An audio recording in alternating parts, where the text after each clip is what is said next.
Hello, Miami Dolphins fans. How are you today? Hope you have had a great week. Thank you for watching the Miami Dolphins Sleeper channel here on the Sleeper YouTube channel. Please be sure to like and subscribe to this channel. Also, be sure to be following us on Twitter at Sleeper Miami on Twitter as well. I guess I should call it X. Technically, you call it X. Sleeper Miami on X or Twitter, whatever you call it these days. Got a few tidbits to talk about here this week in this slow part of the offseason regarding the Miami Dolphins, two of which came on podcast I was on earlier this week over at my DolphinsTalk.com podcast. First off, and I think both things sort of fit in with a theme that I'm going to talk about on tonight's show, is that this truly is a new era of Miami Dolphins football. On Thursday, I had the opportunity to interview Mike Florio of Pro Football Talk and NBC Sports. Everyone knows Mike Florio. And we were talking a little bit about Stephen Ross, owner of the Dolphins, this offseason where he fired for the first time the general manager and the head coach at the same time. And it was interesting. I said, it seems like Ross maybe, after all these years, is trying a new approach as he got rid of the head coach and the general manager at the same time. And Mike Florio chimed in with a little tidbit that really hasn't been reported.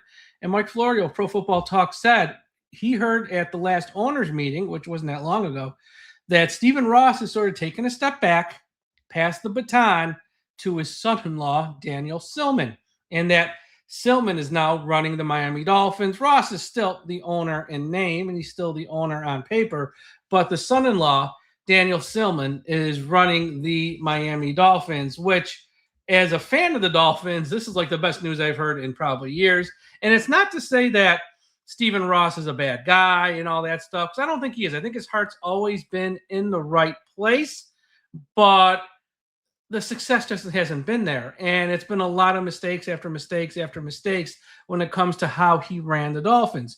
So that's why this news, it makes me very happy. If you're a fan of the Dolphins, which if you're watching this show, you probably are, it should make you very happy, because I think a new vision, whether it's Troy Aikman being a consultant in whatever role he's in, a new general manager with a new philosophy on how a team is built, is great. And also having a new owner who might not stick with someone who's not working out as long as Ross sometimes would, who might not put up with things like Ross did at times, I felt like, or it's like everyone gets a fair shot, but, here's your runway. Show me some results. No results, are moving on. Now, hopefully, with John Eric Sullivan and Jeff Hafley, we're not going to have to move on for a long, long time.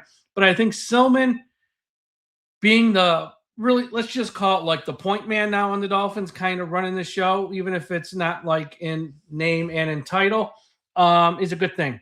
He was born in 1989. He's very young. Not very young, but he's younger. I mean, he's obviously young. He is an accomplished businessman. He's actually worked in sports. He's worked with trying to obtain media rights for the UEFA men's club, which I believe like is an English soccer league. He's worked with the EFL, which is the English Football League. He's worked in sports on a business level. He's also a real estate guy with Ross in that regard, but he's not just a real estate guy. Like I said, he's worked in sports. He's also helped operate the Premier League Summer Series throughout the United States. So even though it's not in the NFL per se, he's worked in sports. I think that's a huge plus, because a lot of these owners make their money elsewhere. Like Ross was a real estate guy. He never owned a team before. So when you take over a team, you don't know.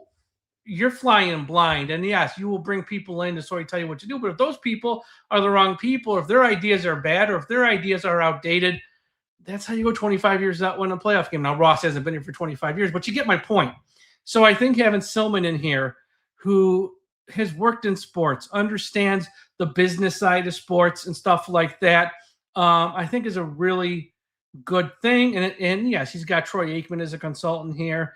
And, he's got a new front office, a whole new scouting department. So, look, I'm not going to say that I'm actually going to win this, day, or the other. But I think if you're a fan of the Dolphins, with this news that Silman's really running the show, and look, this is Mike Florio. He's got no reason to make stuff up, especially on my little podcast. He ain't getting any clicks from that. That's going to, go national type of thing. It should give you hope that, hey, maybe, things aren't going to be the same. And maybe we do have someone now calling the shots who at least has a new vision and maybe is more current, up with the times, and not going to just, sort of, you know, be like an older guy, which Ross is in his 80s, and maybe he's like, this is more of a hassle than I need it to be, and he doesn't want to put in long hours anymore. So that was that one little tidbit that from Mike Florio this week here, on the DolphinsTalk.com podcast, where it showed me, okay, this might truly be a new era of Miami Dolphins football, and I kind of liked what I heard there. Now, that was on Thursday. Wednesday night on the Dolphins Talk YouTube channel, we have the Fish Tank podcast with OJ McDuffie and Seth Levitt, and Chris Perkins of the Sun Sentinel, who covers the Dolphins, was on. And if you want another example why this might be a new era of Miami Dolphins football, and it's not just words, and there's actually some actions behind it, he told a story, which I haven't heard before, and I don't think was reported before, actually, that either last year or the year before, I can't remember right now off the top of my head, after a Miami Dolphins loss, there were some veteran wide receivers. I'm not going to name them. You can take a guess who they were, who were laughing in the locker room like they didn't care that they just lost a game. It was right after a loss. Went right back in the locker room. They were just laughing like, whatever, we lost. Who cares? And a very young Malik Washington went up to them, got in their face, and said, "What's so funny? We just lost a game." And the youngster, I think this was 2 years ago, scolded the veterans. One, this makes me love Malik Washington even more. He's now become my new favorite player on the Dolphins. Two, those veterans who are laughing, they ain't here no more. You know who is here? Malik Washington. So the culture of the Dolphins, it's just a small thing. It's just a small thing. The culture of the Dolphins is changing. Again, it's not going to change overnight. This doesn't mean that the Miami Dolphins are going to, make the playoffs this year or be 500 this year or go on this magical run to win a championship this year. But every change needs to start with some first steps. And I think those two stories from this week, where Stephen Ross, still the owner, but he's not really running the show, his son-in-law, Daniel Silman, shows me this is a new era of Dolphins football. And that the guys who just didn't care, who were tying up your salary cap space, who were making all the money, who didn't care, are gone. And the guys who do care, like a Malik Washington, are still here. So I know talk is cheap. I know we haven't seen them play it down. We haven't seen Jeff Hafley coach a game. But it's stuff like this that gives me a little bit of hope that even if this year's a 3-14 season or 4-13 season or 2-15 season, I think we're on the right track to turn this around. Rome wasn't built in a day. I know it's asking a fan base that hasn't won a playoff game in 25 years to have patience, and it's tough to do. But really, we got to have patience because you cannot put the sins of Tannenbaum and Ireland and Joe Philbin and Cam Cameron and Nick Saban and Flores and McDaniel, you can't lay them at the feet of Sullivan and Hafley. They weren't here. Whatever those guys in the past did, not their fault. Don't pin that on them. You got to give them a fresh start. And I know as a fan, we've been here through it all. It's tough to have more patience, but truly, we need to have more patience right now. So two interesting tidbits this week, both at the Dolphins Talk podcast network. You can check out those shows over there if you want. But I just two things I found very interesting, especially the Ross one. The Ross one's very interesting because the owner's still the owner at the end of the day. Some owners are hands-on, some owners are hands-off, but the owner needs to be involved. And we know Ross spent a lot of time in New York. He spent a lot of time with the real estate. He's now, the past few years, for those who don't know, have taken on this big project of rejuvenating West Palm Beach in South Florida. I don't know how much time he was spending with the Dolphins. And even if you don't want your owner to be hands-on, just write the checks. He still needs to be around to hear what's going on. Why is this, like, if something goes wrong, if you lose 5 in a row, how come we lost 5 in a row? Talk to people, get answers, demand results, and you just can't be a laissez-faire owner. I think with Silman now, he's going to be not necessarily hands-on, like saying trade this guy, cut this guy, not that, but he's going to hold people accountable each day, and that's key. Since I spoke about Malik Washington a little bit, I want to talk about the Miami Dolphins wide receiver group, because I think when you look at this Dolphins roster, I think the two biggest needs, the two biggest weak points on this team are secondary and pass rush. And I don't even think it's close. I mean, in the secondary, you got a rookie in Chris Johnson. Great, he's a rookie. Outside of that, you're talking about Jason Marshall, Lonnie Johnson, Dante Trader, Juju Brents, Storm. I mean, that's not a great secondary. Even if Chris Johnson turns out to be great, he's just one guy. But he's still a rookie. You expect him to have your typical rookie growing pains. So there's that. The pass rush, Chop Robinson was not very good last year. And, you can't even name another pass rusher on the Dolphins. Josh Uche, Trey Moore. I mean, it's just Robert Beal Jr., Cameron Good. I mean, I don't know where they're going to get a pass rush from. So to me, those are the two biggest areas the two biggest weak points on the team. If there's a third, and some people think it's the first, but I think it's the third, it's wide receiver. And you look at this, and there's no larger point to be made, is the most veteran wide receiver on the Miami Dolphins roster is Malik Washington, and he was just picked in 2024. So everyone else is new for the most part. They signed Jalen Tolbert. They signed Tutu Atwell. They took Chris Bell, who's injured. They took Caleb Douglas, who everyone thinks they reached on. They took Kevin Coleman Jr. You got Theo Wees. You got Taj Washington, who really hasn't done much since he's been here. You got guys, but there's not a true number one wide receiver on this roster, and I think that's okay for this year and for right now. I know Jeff Hafley was asked about this like a few weeks back, I think during OTAs or mini camps at a press conference, and he didn't get like short with the reporter or testy. He was like, well, I don't know. We haven't had a practice yet. Like who my number one wide receiver is. It's like, well, Jeff, you can have 100 practices. You ain't got a number one wide receiver. But I think his point is we're going to find out because there's going to be competition. And yes, he's right to a point. Someone has to be the number one wide receiver at the end of the day. Who's your top guy there? But I think the larger point is it's a rebuild. I think most fans, understand that. And, you can't fill every spot in one off season. I think fans understand that too. I think the interesting part is this, though. You look at this wide receiver group, I think there's a potential to have a lot of quality number twos and number threes. And that's going to sort itself out through this competition. And maybe next offseason, when they got a little bit of money to spend and you got maybe a pick, all depending on where you're picking in the draft, you get that number one wide receiver then. That true number one. And I know some people think Chris Bell can be a number one wide receiver, and maybe he can. I know he's been compared to A.J. Brown a lot. Chris Perkins on Wednesday, I was on with him. He kind of thinks he's going to be like a Chris Chambers type, which, again, he was a number one in Miami for a while. And I think both are fair. Yeah, I don't think he'll be a number one this year just because of the injury. But I think, in my opinion, I think Chris Bell is a true number two wide receiver. I think you want to pair him with a real number one. And I think Bell, again, it might not be this year because I don't know how much he's going to play, can be a solid number two just based off what he did at Louisville and stuff like that. And he plays with physicality. He's not someone who's going to run around. He's going to run through you. He's got that toughness, that grit that we've kind of been looking for overall as a team, but especially in a wide receiver. So I think there's something there. We just might not see it this year with him. I think, Jalen Tolbert, has a lot of talent. And he was improving with the Cowboys. But then the Cowboys had the opportunity to trade for George Pickens. And with CeeDee Lamb and Pickens, Tolbert just became the odd man out, and he never saw the ball again, really.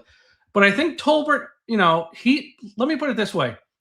I'd be a little surprised if he's not the number one wide receiver in Miami this year, because I think he's got the highest ceiling, and he's probably got the most experience in some way. So I think Tolbert, I have high hopes for. Again, is he going to, he's not going to make the Pro Bowl or anything, but I think out of the group we got, he's the best of the bit. I don't want to say he's the best of the bunch. Let me just say it that way and be nice. He's the best of the bunch. Tutu Atwell is very small. He's not the tallest man, but he's very fast as well. He is someone I would think you want to you're going to have a special set of packages in for. I don't think you want him as a number one or number two. That's maybe a slot guy. Maybe when you go four wides, we'll see. Malik Washington's going to be the interesting case because I think he might be starting as your number two wide receiver on the outside. Now, he could start in the slot as well. That's kind of where he's played and up till now. But I would not be shocked if they give Malik Washington a chance to start on the outside, start on the boundary, opposite Tolbert. I honestly think that's probably their best lineup is Tolbert and Washington on the outside, Tutu Atwell in the slot. We'll see. I know Atwell's got some experience on the outside, so it all depends probably on sub packages and stuff. The other rookies, Caleb Douglas he's got speed to run like a 4.3. B, he's got size, and C, he can run block like no one else. So I think he's going to be on the field a lot. Now, I know when Miami made that pick, it wasn't the most popular pick. All the so-called experts on TV like, whoa, you took him here, you reach, you should wait to round 4. Whatever. It gets to round 3, round 4. It's not really a reach, in my opinion. I think Caleb Douglas got a chance to be on the field a lot. And I think he's got a chance of maybe surprise too. Let me put it to you this way. I think he could start the year as wide receiver 4, but when you get to week 16, 17, he might be like wide receiver 2. That would not shock me, at least with Caleb Douglas, because I think there's a ceiling there where he might turn out to be very good and surprise a lot of people. Kevin Coleman Jr., and this is just a theory. I think part of the reason why they took him is because A, they need a wide receiver help, but B, if you're going to ask more out of Malik Washington as a wide receiver this year, then you don't want him returning punts and kickoffs. So I think Coleman's going to be your new punt and kickoff guy. And yes, he'll see the field some at wide receiver, but he's going to be primarily your punt and kickoff guy, because if they're going to need Malik Washington more as a wide receiver, you can't risk him being hurt on a special teams play. That's just my theory. I might be wrong. We'll see. The other name to keep an eye on is Theo Weiss. He ended the year strong last year for Miami, mainly because he had a good chemistry with Quinn Ewers. Now, Quinn isn't going to be starting this year unless, God forbid, something happens to Malik Willis. But I think Weiss has a chance as well to see the field. He showed something last year. Again, those are 3 games at the end of the season that didn't matter. A little bit of 3 garbage time games for Miami where there's no pressure on him. It'll be interesting to see how he does in this, new offense, new head coach, new quarterback throwing to him. But Weiss, I think, has a chance to surprise. I do think at the end of the day, Tolbert, Malik, Tutu, Caleb, Weiss, Coleman is your special teams guy primarily, and we'll see on Chris Bell. Some of the other guys like Taj Washington, AJ Henning, Jalen Rieger, Donovan McCulley, Terrence Marshall. They're going to have a really good summer camp, a really good training camp. I think, again, it's going to be very competitive. None of these guys are guys like, he's going to make the team. Well, you're going to make the team. No one's that good. But it's going to be very interesting to see how this sort of shakes out this year. And the other interesting part I'll say is this, I think because it's year 1 of a rebuild and they got a little bit of a honeymoon period and a runaway, no one expects Chris Bell to play come September. If Chris Bell is ready for the start of the season, or say he's ready by like week 4, say he starts the year on like PUP and he's there like on the field week 5 or something, and he's there for 12 games this year, that's going to be exciting. If Chris Bell only plays like 6 or 8 games at the end of the year, if Chris Bell only, or if he just isn't on the field at all this year, I'm not going to be mad about it because, why risk him? Why rush him back from a major knee injury? But if he can play like 10 or more games, that's going to be interesting because, again, that kid's got the most talent out of anyone in that room. That kid's got the highest upside out of anyone in that room. And if there's any potential for someone to be a true number 1, it's him. Now, I don't think he's a true number 1, but I think the potential's there for him to possibly be a number 1 based on size, speed, athleticism, and everything else. He can play. And if you just, don't go on YouTube and just watch highlights. If you can go on YouTube and find and watch last year's Louisville at Miami game. I think it was on like a Friday night or Thursday night. I can't remember. It was, I think, a Friday night game. Louisville at the Miami Hurricanes.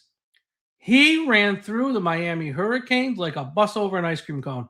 I mean, they couldn't, and that was a great Miami Hurricanes defense that got to the national championship game and almost won. Okay. He ran through them by himself. So that's how good Chris Bell is. That wide receiver room is going to be interesting, to say the least.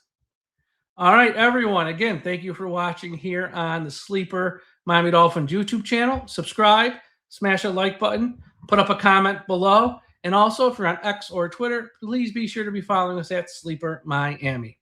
Everyone, have a great weekend. Have a great next few days, and I'll talk to you again next week, and take care.